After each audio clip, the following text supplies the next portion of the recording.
अस्सलाम वालेकुम दोस्तों, ये दरियाई परिंदा है। हम अपनी ज़बान में इसे मंग कहते हैं। देखें, ये मादा है, एक नारा है, जोड़ा है।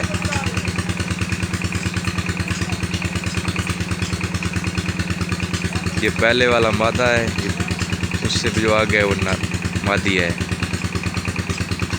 ये पानी के बगैर नहीं रह सकते। ये पानी का दरियाई परिंदा है। ये देखें, बहुत ही खूबसूरत और लाजवाब है। ये देखें किस तरह ये बैठे हुए हैं। इनकी चूंच देखें, नाक देखें।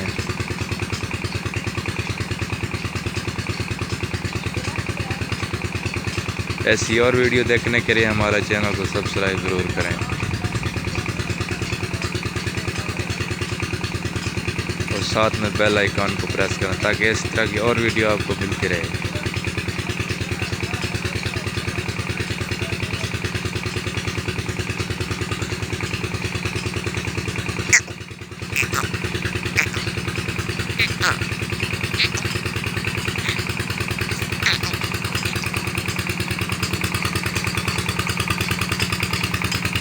अभी ये बच्चे देने वाले हैं। जैसे ही बच्चे होंगे अब आपको नई वीडियो दिखाएंगे इनके बच्चे किस तरह होते हैं।